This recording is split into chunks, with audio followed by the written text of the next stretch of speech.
নমস্কার বন্ধুরা, আশা করি তোমরা সকলে ভালো আছো, সুস্থ আছো। ভৌমিক ফ্যামিলি অ্যালবাম থেকে তোমাদের সকলকে অনেক ভালোবাসা জানাচ্ছি, বড়দের প্রণাম জানাচ্ছি। দেখো, খুব সুন্দর একটা রেসিপি তোমাদের জন্য নিয়ে এসেছি। আশা করি তোমাদের সকলের ভালো লাগবে। সামান্য জিনিস দিয়ে পরিবারের সবার খাওয়া হয়ে যাবে। তার রান্নাটা শুরু করার আগে আবারও বলছি, তোমরা আমাকে অবশ্যই লাইক দিয়ে ভিডিওটা দেখো। আর নতুন বন্ধু হলে সাবস্ক্রাইব করে আমার পাশে থেকো। তা চলো যাই, দেখি কী কী রান্না করি তোমাদের দেখাই। দেখো, তাই দেখো, এখানে একটা বাটি নিয়েছি, আর এখানে দেখো দুটো মিডিয়াম সাইজের আলু সেদ্ধ করে নিয়েছি। আর নিয়েছি এখানে দুটো ডিম একটু ফেটিয়ে নিয়েছি। আর এখানে দেখো পেঁয়াজ বাটা, আদা বাটা, সামান্য একটুখানি হলুদ, কাঁচা লঙ্কার কুচি, আর এখানে হচ্ছে রসুন বাটা। তা প্রথমে দেখো এই আলুটা সুন্দর করে ম্যাশ করে নিতে হবে, যাতে কোনো দানা না থাকে। আলুটা হাত দিয়ে আমি ম্যাশ করে নিয়েছি।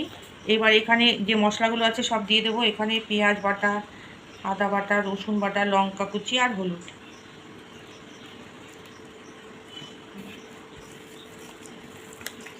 দেবো। এখানে ডিমটা দিয়ে দেবো।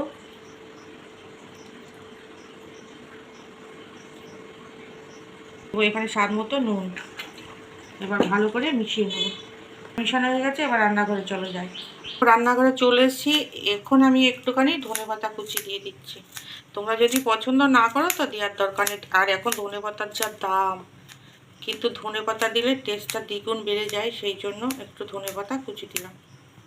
দেখো, তাওয়া বসিয়েছি, এখানে তেল দিয়ে দিয়েছি, সাদা তেল।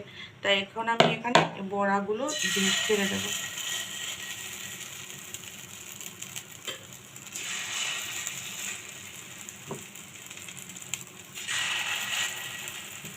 দেখো, অল্প করে দিয়েছি। এই যে আমার কি বলবো, এটা ননস্টিক কড়াই তো নয়, এমনিতে ফ্রাই প্যান, তা এই জন্য অল্প করে দিয়েছি যাতে না লেগে যায়।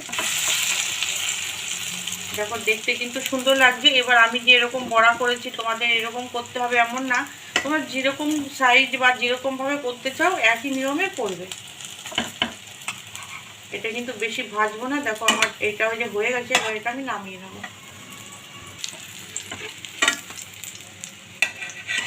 আর দেখো, দুটো ডিম দিয়ে কতগুলো বড়া হবে এবার বোঝো তোমরা।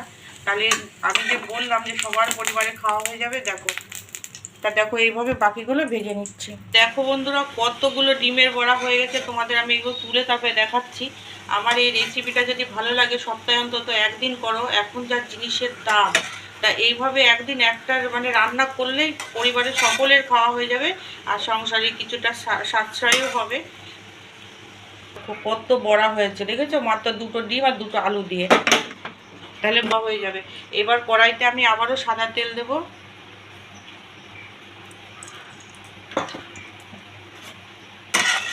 এখানে দেখো ছোট দুটো আলু নিয়েছি, এটা হাফ সেদ্ধ করা আছে।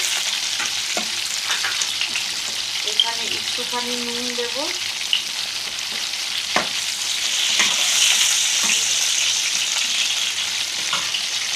একটু হলুদ গুঁড়ো।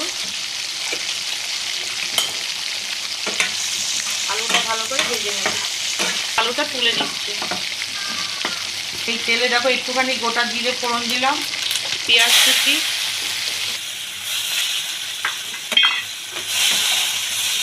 টমেটো কুচি। এখানে একটা ছোট্ট টমেটো নিয়েছি। পেঁয়াজ বাটা, সামান্য একটুখানি আদা আর রসুনটা দিয়ে দিলাম। থালাটা দিয়ে একটু জল দিলাম। লঙ্কা গুঁড়ো, হলুদ গুঁড়ো, সামান্য নুন, কারণ নুন অনেকবার ব্যবহার করা হয়েছে, তাই এখানে সামান্য একটুখানি নুন দিলাম। ভালো করে মশলাটা কষিয়ে নেব। গোটা লঙ্কা দিলাম, দেবো এখানে ধনে গুঁড়ো, এখানে জিরে গুঁড়ো। মশলাটা কষানো হয়ে গেছে, এবার আলুগুলো ছেড়ে দিচ্ছি। এই যে আমার রান্নাটা যদি তোমাদের ভালো লাগে, একবার করে দেখো তো কত টেস্টি হয় এই খাবারটা খেতে। ডিমের স্বাদটাও পেয়ে যাবো, আর এখানে আলু আছে, মশলাপাতি দিয়ে মনে হয় যেন ডিমের কারিটাই খাচ্ছি, এরকমই লাগবে। দেখো, জল দিয়ে দিচ্ছি, কারণ আমার বড়া অনেকগুলো হয়েছে, তা সেই জন্য একটুখানি জলটা বেশি লাগবে।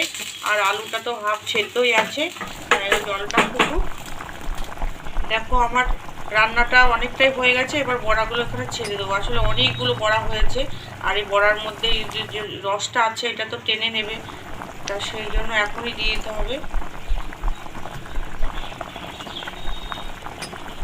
আমার রান্নাটা প্রায় হয়ে এসছে। আর এখানে একটুখানি গরম মশলার গুঁড়ো দেবো, এখানে একটু ধনে পাতা কুচি, এটা অপশনাল, দিতেও পারো না দিতেও পারো। রান্নাটা রেডি হয়ে গেছে একদম। যে একটুখানি ঝোল ঝোল দেখছো এটাও টেনে নেবে ঠান্ডা হয়ে গেলে। আর গ্যাসটা আমি বন্ধ করে দিলাম।